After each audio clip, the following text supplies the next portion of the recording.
Seattle Seahawks have wrapped up this week's practice, and they are now set to take on the Cleveland Browns on Sunday. So today, not a lot of off-field moves, so I'm going to get right to the video.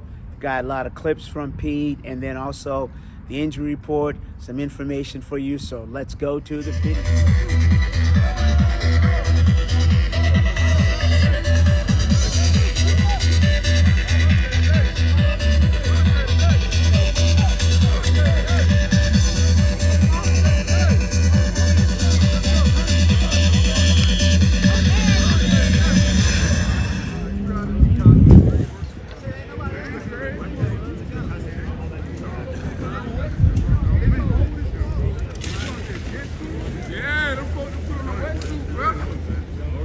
Put that wetsuit in the motherfucker. No,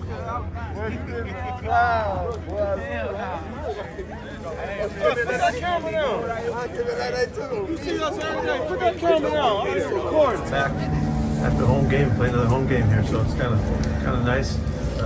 Try to get in the routine of it and get our guys to, get really schooled up and maximize these time frames that we work with. We kind of had a lot of work on the road, so it's good to get this going. So we can hopefully come back to back, put a good game together, and the kind of game that we want to see. So looking forward to it. How's Tyler doing? He was fine today. Yeah, he's fine. And Jamal? Yeah, he made it through today too. Both those guys practiced. You expect both ends to play? Yes. Well, Dieskridge is a guy that did a lot of stuff really in training camp before the injury. Just what have you seen at him come back out here this week? Well, he's come back to us in great shape. He worked really hard to ensure that with the trainers and leading up to this time. He looked like he was in top flight form. He was really fast and really quick, and so we got a chance and he could play in this game. Yes, it did. He needed it. How about for Evan Brown? It seemed like he's bounced back for you too. Yeah, he really did bounce back, and I was really happy about that on Wednesday. I kind of slowed him down a little bit on Wednesday just to make sure that he was going to get back. He had a terrific week, so he's ready to play. Took an extra week. We really just took an extra week because it kind of nagged with him, so we took an extra week to get him back. Next week he should be ready to go. To be a rookie jumping in and playing like he's playing.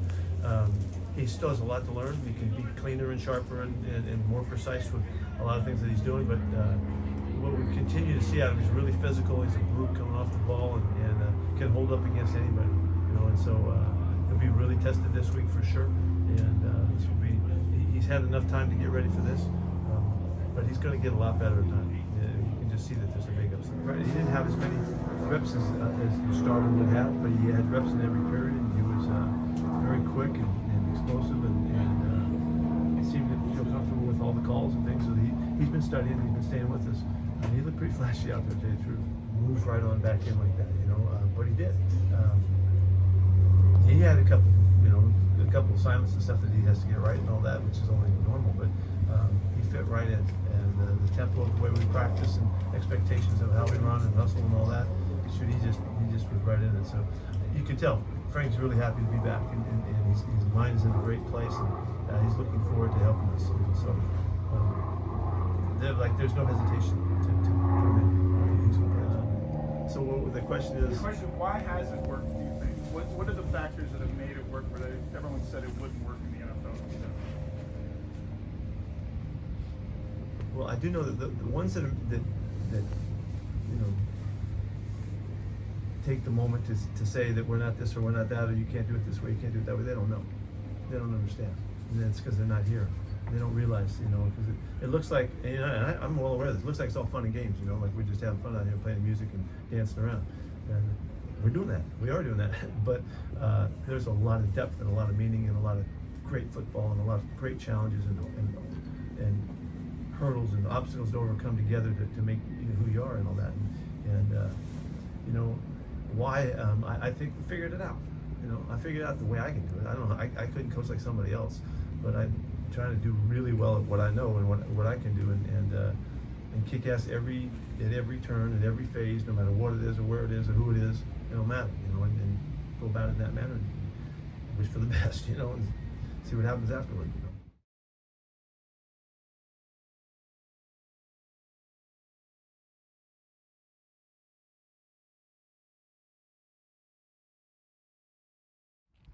Okay, so there you go. You heard from Pete Carroll, and you saw the injury report. So there's good news on the injury front with Kenny McIntosh, Austin Faola, and Phil Haynes.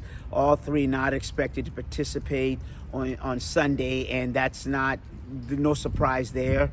And you heard Pete in the video say, you know what, we're going to have him sit out one more week just so that he's fully rested and ready to go. And something that the Seahawks have done really well this season is bringing players back when they're ready.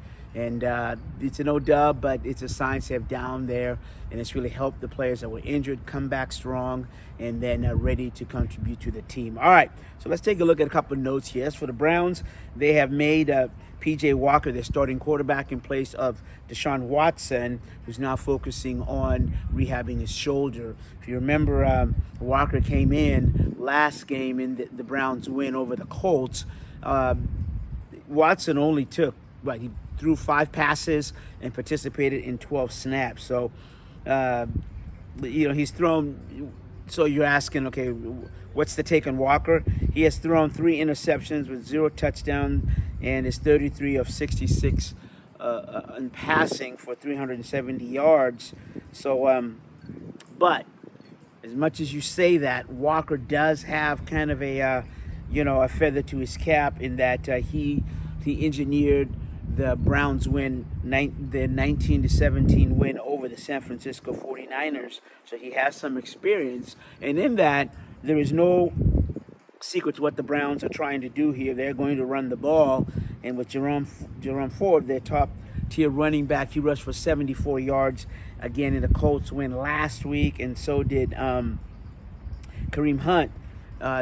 Came on and for 35 yards as well. So both of them rushed for 150 yards. So the thing with Ford is that he did not practice Thursday, but on today's injury report, it shows that he is questionable, which means that he will play. So look for Ford to take majority of the snaps, but Hunt will spell him if there's any type of injury issue there. And for the Seahawks, I've said it all week. Offensive-wise, they have to keep it down. They have to keep it down to third and manageable. And if they can do that, then, you can move the ball, get down the field, and you can score, try to get a lead, and then have it so that the Browns can be one-dimensional, which mean that then they would rely on Walker to pass the ball, and that's what you want. You want them to go into a passing attack. But look, it's not easy. The Browns are efficient in the run game.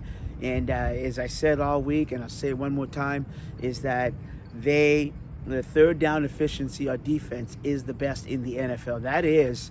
It is hard they're the top team in the NFL to convert a third down on it. So hence why you've got to get it to third and manageable. So going to be a tough game, but if the Seahawks can get the run game going, keep it to third and manageable, DK is back, they should come out well in this game. That is, in my way of saying, they should win the game. So, from the VMAC in Renton, I'm Osvita Mara Ira for the CascadiaSports.net.